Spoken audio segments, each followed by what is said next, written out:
tayo na i-uphold yung ganito, such as law enforcement and rights awareness, magkakatalo na lang kung amongst the ranks of our public officials ay hindi po nag-agree doon. Lalo na if we have a senator who will say na okay lang na makalaya at may second chance yung isang rapist na mayor, habang yung mga mahihirap ay madaling tokhan nila lamang. Yun lang, maraming salamat. Mr. Layo ng issue mo.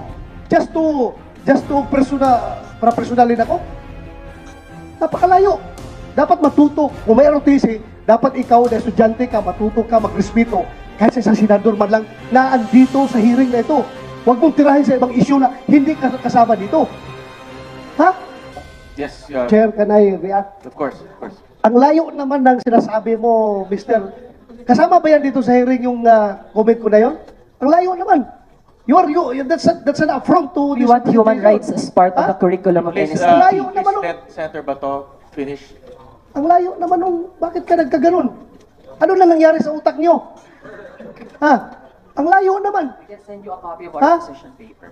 Ang layo. At saka, I take offense on your what you said na yung ROTC is a misrepresentation of nationalism. Anong tingin mo sa amin?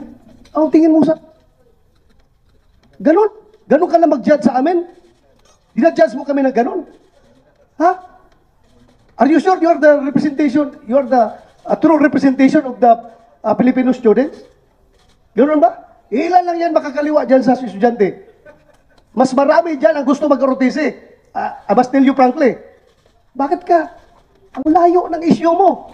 Just to personalin ako? Napakalayo. Dapat matuto. Kung may ROTC, dapat ikaw na estudyante ka, matuto ka, magrespeto. Kahit sa isang senador man lang na andito sa hearing na ito. Huwag mong tirahin sa ibang issue na hindi kasama dito. Ha? Huwag mong... Honorable Chair, I would like to respond dun sa point na marami daw na gusto mag-ROTC. Mr. Manuel, let me recognize you first before you talk. And let Senator Bato finish. Ikaw, kung Pilipino ka, do you love your country? You answer me. You love your country? Ha? O sige, you respond. Of course, students love our country and we have different ways to show that Okay, we love you our love your country. Pag inatake tayo ng China dito, sinong palabanin mo dyan sa mga Chinese na yan?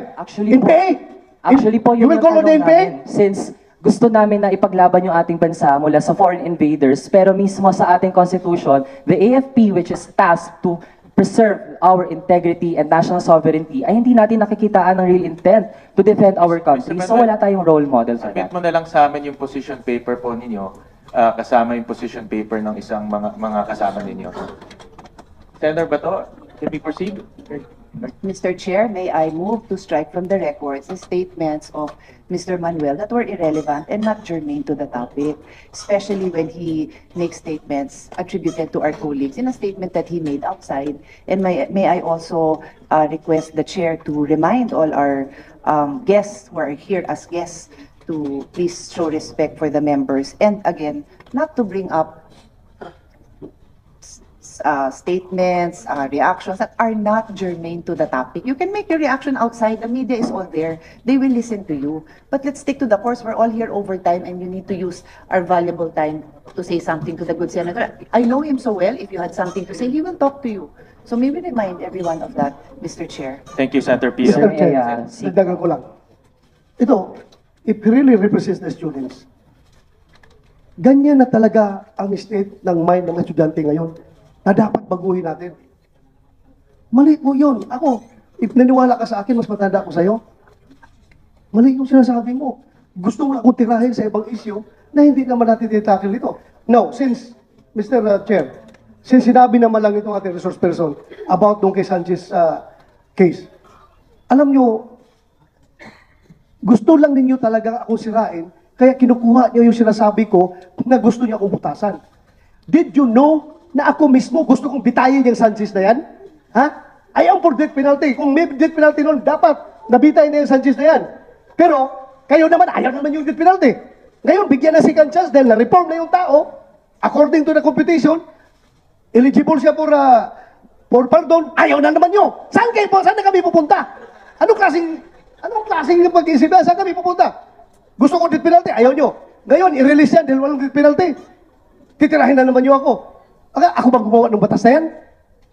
Eligible siya by operation of law. Dahil sinabi ng batas. Ganon. Respetuhin natin. May batas na ganon. Pero hindi ko kagustuhan yan. Kung akong gusto mo samahan mo ako, bitayin natin yan? Ha? Kasi lang talaga, that goes to show kung ikaw ang representation ng estudyante ngayon, ganun na pala. Ang estudyante ngayon, walang disiplina.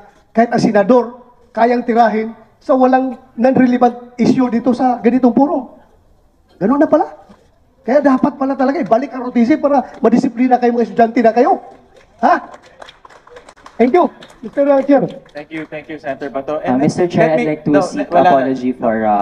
And let me remind Mr. Manuel, NUSP, and the rest of the groups that we invite in this committee, we invite you for the sake of fairness. Alam ko naman kung anong sasabihin ninyo eh. No, this is your third time to be part of this hearing. And alam ko na kung sasabihin niyo. Pero binibigyan namin itong oportunidad magsalita para marinig kayo ng mga bagong senador natin.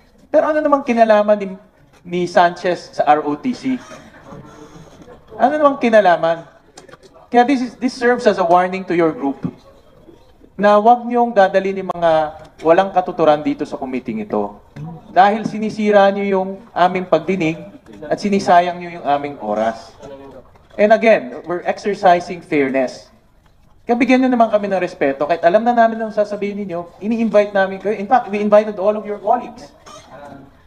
So, last na ito, and next time we invite you, if ever we invite you, stick to the topic. And this serves as our warning. Again, I'm directing the committee secretary to strike off all of the comments that are not germane to the topic of ROTC. Mr. Chair, gusto ko lang malaman nila na baka mamaya yung ini-incite lang na ako na magalit para kung i-contempt sila para may rason sila magulo do Senado. Wala akong pakialam. Umuwi ka. Hindi ka na may kukulong dito. Wala kaming pakialam sa'yo. Mr. Chair, I'd just like to apologize for the irrelevant remark that I made earlier. I was just carried away by my emotion, especially with the topic at hand. But I pledge that it will not happen in future hearings where we will be invited. So once again, I apologize for what I said.